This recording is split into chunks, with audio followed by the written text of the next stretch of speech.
Top Dasher is a highly debated topic among DoorDash drivers. For the longest time, I used to think that Top Dashers were unprofitable, taking terrible orders all the time. However, after testing this out for myself and learning more information about the Top Dasher program, I'm willing to admit I was wrong about some of my initial assumptions.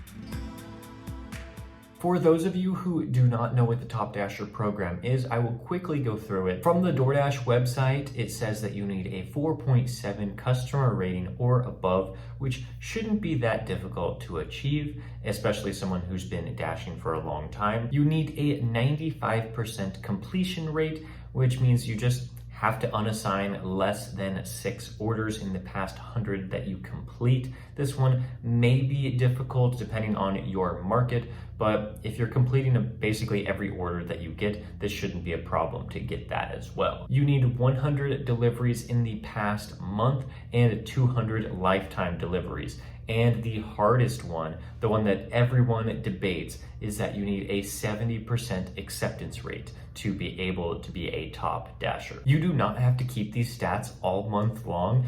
The stats are taken at midnight before the next month starts. So we're in September right now. So on August 31st at midnight before it turns into September 1st, you needed to have these ratings in order to be accepted into the Top Dasher program. And then all September long, you can have your ratings whatever you want them to be, as long as you get them back before September 30th at midnight going into October. If your stats line up with what the Top Dasher requirements are, then you can be a Top Dasher for October. You may be thinking that these stats are kind of high and maybe I don't want to have a 95% completion rate or a 70% acceptance rate. Well, of course you wouldn't want to do that just for no reason. There are perks to being a Top Dasher. The main perk is that you can dash anytime you want.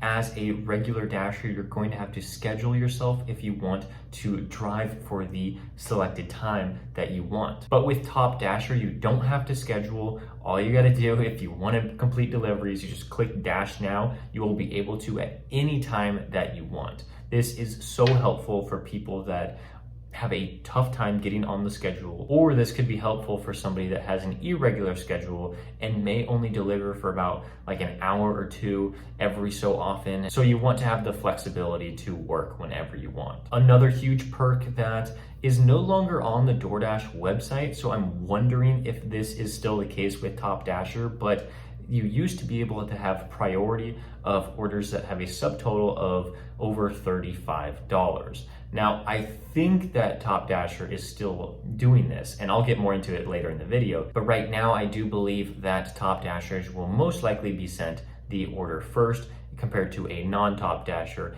if the subtotal is above $35. There are some decent perks, but of course you do have to get your acceptance rate up, your completion rate up, your customer rating up, and complete 100 deliveries in the last month. This is why I never thought about becoming a Top Dasher until now. I like to cherry pick my orders. What this means is that I basically keep my acceptance rate extremely low so that I can only accept the best offers on the DoorDash platform. Most of the time I receive $2 offers, $3 offers, $4 offers, $5 offers, and I just don't want any part of that. I want at least $6 orders, and if I can help it, a lot more than $6. Since there are a ton of these bad orders on the platform, I just really don't think it's profitable for me to be taking those kinds of low offers. It just would not be possible to make the most amount of money that I can on DoorDash if I was working on a $3 order for like 20 minutes. Meanwhile, I'm missing out on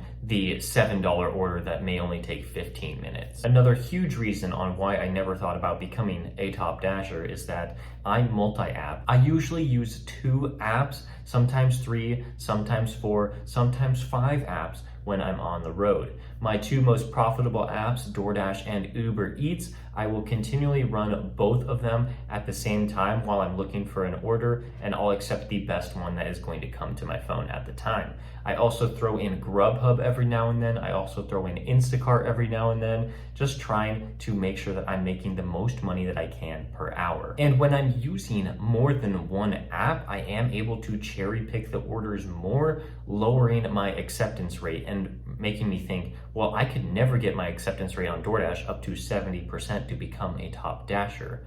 I consistently make about $25 to $30 an hour, sometimes more when I'm out on the road working a busy shift. To me, I thought that was very good money, and I just thought I would probably lose out on money if I was trying to get my acceptance rate all the way to 70%. It just did not make sense for me to continually accept bad offers and potentially lowering my earnings by about like $10 to $15 every single hour that I'm doing this method. However, with these past assumptions in mind and still thinking that these are valid reasons for not wanting to become a top dasher, I am now starting to consider it. Why would I even want to become a top dasher now? Well, it goes back to some of the perks that I mentioned earlier on in the video. Dash Anytime continues to look like a better option day after day of doing DoorDash.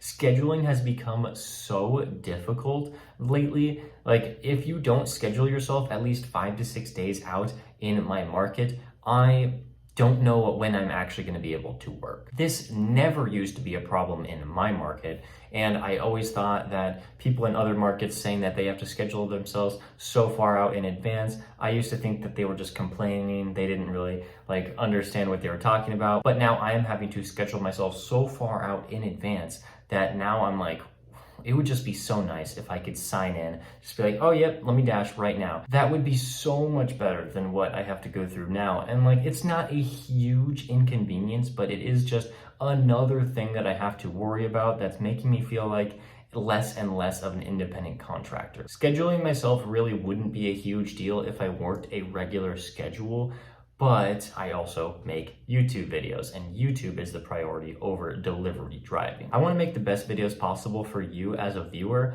and so I am trying to come up with a topic of the day's video before I actually go out and film it in my car. Some of these topics are perfected just before I leave the house for the day, which means I finally figure out what I'm going to be talking about for the majority of the video, and I just want to leave immediately after that. But if I don't have a schedule on DoorDash, that is so hard to make a video like that. If I schedule myself out in advance, but then I spend extra time working on the video that I'm posting the next day, I may miss my dash. I may work too much at home and then realize, oh man, my dash ended because I didn't sign in on time.